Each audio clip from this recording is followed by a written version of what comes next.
نام لینے میں کوئی حرج نہیں۔ کسی صاحب نے حضرت تقی عثمانی صاحب دامت برکاتہم کی ایک حدیث پر تنقید کی ہے کہ، اور ہمیں لکھا ہے کہ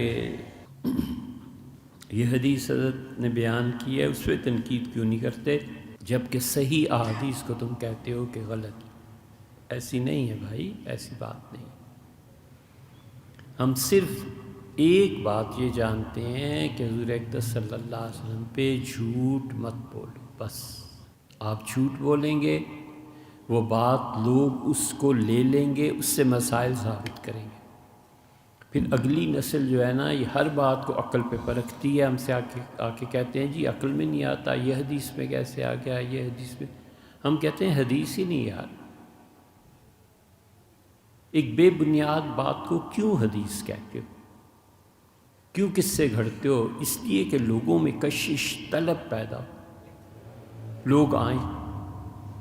تو اس دین کو ثابت کرنے کے لیے یہ ضروری ہو گیا ہے کہ ہم جھوٹی روایتیں گھڑیں۔ اس دین کو ثابت کرنا ہے جھوٹ سے، تو خدا ایسے اسلام سے باز رکھے ہمیں۔ تو تمہاری بنیاد ہی جھوٹ ہے۔ ہندوؤں کے مذہب کی بنیاد جھوٹ نہیں تو اور کیا ہے؟ ایسا ہوا اور پتہ نہیں کون بنسی رات کے کیا، وہ سورج نکل گیا، تاریکی چھا گئی، وہ سورج کھا جایا کرتا تھا۔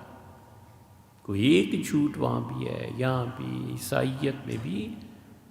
سچی بات بیان کرو۔ اسلام کی حقانیت کے اتنے دلائل ہیں کہ ہمیں ضرورت کیا ہے جھوٹی بات کی؟ قلت علم ہے، پڑھتے نہیں نا ہم۔ اگر پڑھیں تو پتہ چلے کہ اللہ کا دین روشن، ممتاز، بالکل سچائی کے دلائل پر مبنی ہے۔ جہاں تک اس حدیث کا آپ نے کہا ہے کہ حضرت نے کہا کہ اللہم اضع فی ارضنا برکتہا وزینتہا وسکنہا، اے پروردگار ہماری اس زمین میں ہمیں جگہ نصیب فرما، جو ٹھہرنے کی جگہ، مکان، گھر تو دے، اس میں برکتیں دے اور اس میں خوبصورتی دے اور اس میں ٹھہرا۔ آپ نے یہ فرمایا ہے کہ یہ حدیث جھوٹ ہے، آئے ہی نہیں کہیں، اور وہاں تک عثمانی صاحب بیان کرتے ہیں ایسے نہیں۔ اول تو وہاں کی شخصیت الحمدللہ اتنی بڑی ہے کہ اتنے بڑے آدمی سے اس طرح کی بات، اتنے پڑھے لکھے آدمی سے، نام بھی اللہ نے بہت بلند فرمایا، وہ ایک الگ مسئلہ ہے، لیکن جو علم ہے نا، بات تو اس کی ہے۔ یہ روایت آپ کو طبرانی میں مل جائے گی۔ طبرانی میں جہاں یہ باب آتا ہے کہ حضور صلی اللہ علیہ وسلم استسقاء نماز میں، بارش کی طلب کی نماز میں کیا دعا مانگتے تھے، وہاں یہ روایت مل جائے گی۔ کان یدعو اذا استسقا، حضور صلی اللہ علیہ وسلم دعا مانگتے تھے جب نماز استسقاء کے لیے، بارش کے لیے دعا مانگنی ہوتی تھی۔